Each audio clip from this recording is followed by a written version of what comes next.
இன்றைக்கி நான் என்ன ரெசிபி கொண்டு வந்திருக்கேன் தெரியுமா? மிகவும் எளிமையாகவும், அதே நேரத்தில் எல்லா உணவுகளுக்கும் தொட்டுக்கிட்டு சாப்பிட்ற மாதிரி ஒரு பொருத்தமான ஒரு சைட் டிஷ் கொண்டு வந்திருக்கிறேன். எப்போதுமே சட்னி சாம்பார்னு இல்லாமல் இந்த மாதிரி எளிமையாக வீடே மணக்கிற மாதிரி செஞ்சு கொடுங்க. ரொம்பவும் விரும்பி சாப்பிடுவாங்க. அதை செய்யறதுக்கு ஒரு மிக்ஸி ஜார் எடுத்து வச்சுக்கோங்க. அதில் 1/4 கப் அளவுக்கு துருவின தேங்காய் சேர்த்துக்கோங்க. 3 பட்டை துண்டு சேர்த்துக்கோங்க. 1/2 டேபிள் ஸ்பூன் சோம்பு சேர்த்துக்கோங்க.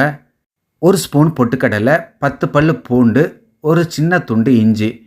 அடுத்ததாக இது கூட 1/4 டேபிள் ஸ்பூன் கசகசா, 5லேருந்து 6 முந்திரி பருப்பு 10 நிமிஷத்துக்கு முன்னாடி ஊற போட்டு அதையும் சேர்த்துக்கிறேன். இது கூட மேற்கொண்டு கொஞ்சம் தண்ணி விட்டு இதை அரைச்சி எடுத்துகிட்டு வந்துடலாம். பாருங்கள், நல்லா ஃபைனாக அரைச்சிக்கோங்க. நம்ம அரைச்ச பக்குவம் இந்த அளவுக்கு இருக்கணும். நீங்கள் பூண்டு சேர்க்கும்போது பெரிய பல்லாக இருந்தால் 5 பல் சேர்த்துக்கோங்க, சின்ன பல்லாக இருந்தால் 10 பல் சேர்த்துக்கோங்க. அடுத்ததாக அடுப்பில் ஒரு குக்கரை வச்சுட்டு அதில் 2 டேபிள் ஸ்பூன் எண்ணெய் சேர்த்துக்கோங்க. எண்ணெய் சூடானதும் பட்டை, லவங்கம் எல்லாமே 1, 2 சேர்த்துக்கோங்க. ஒரு பிரியாணி இலை, அன்னாச்சிப்பூ, ஒரு ஏலக்காய் சேர்த்துக்கோங்க. இது கல்பாசி ஒரு 2 துண்டு சேர்த்துக்கோங்க. சேர்த்துட்டு நல்லா பொரிய விட்டுருங்க. இது எல்லாம் நல்லா பொரிஞ்ச உடனே நான் இன்றைக்கி 2 மீடியம் சைஸு வெங்காயத்தை நீல வாக்கில் கட் பண்ணி வச்சுருக்கேன். அதை சேர்த்துக்கோங்க. சேர்த்துட்டு நல்லா வதக்கி விடுங்க. கூடவே 3 பச்சை மிளகாவை இந்த மாதிரி கட் பண்ணி சேர்த்துக்கோங்க. வாசமனத்துக்காக ஒரு கொத்து கருவேப்பிலை சேர்த்துக்கோங்க. சேர்த்துட்டு நல்லா கலந்து விடுங்க. உங்களுக்கு வெங்காயம் ஓரளவு வதங்கினா போதும். அடுத்ததாக இன்றைக்கி நான் 2 தக்காளியை கட் பண்ணி பொடிசாக சேர்த்துக்கிறேன். தக்காளி சேர்த்துட்டு நல்லா வதக்கி விடுங்க. இந்த ரெசிபிக்கு நீங்கள் தக்காளி அதிகமாக வதங்கணும்னு அவசியம் கிடையாது. இப்போ இதுக்கு தேவையான உப்பு சேர்த்துக்கலாம். சேர்த்துட்டு நல்லா கலந்து விடுங்க. நம்ம வேறு எந்த மசாலா பொருளும் சேர்க்கலை. தக்காளி இந்த அளவுக்கு வதங்கின உடனே இது கூட நம்ம அரைச்சி வச்சுருக்கிற தேங்காய் கலந்த மசாலா விழுதை இதோடு சேர்த்துக்கலாம்.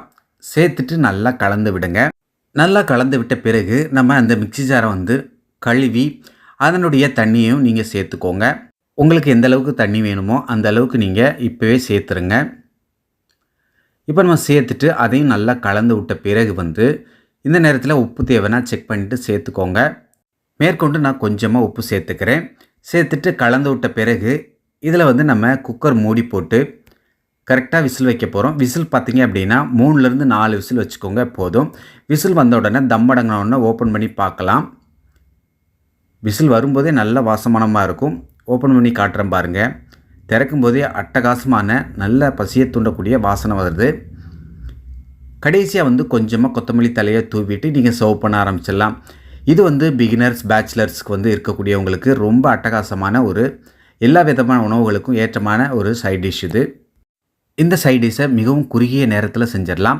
நண்பர்களே, ஒரு வேண்டுகோள், நீங்கள் எந்த கண்ட்ரி, எந்த ஊர்லேருந்து இந்த வீடியோ பார்க்குறீங்க அப்படிங்கிறத கமெண்ட் பாக்ஸில் தெரியப்படுத்துங்க. சுட சுட இட்லிக்கு இந்த குருமாவை செஞ்சு சாப்பிட்டிங்கன்னா ரொம்ப அட்டகாசமாக இருக்கும். ஓகே நண்பர்களே, இதே மாதிரி பக்குவத்தில் இதே அளவுகளோட நீங்களும் இந்த எளிமையான முறையில் செய்யக்கூடிய குருமாவை செய்து சாப்பிட்டு பார்த்துட்டு டேஸ்ட் எப்படி வந்துச்சுன்னு சொல்லுங்கள்.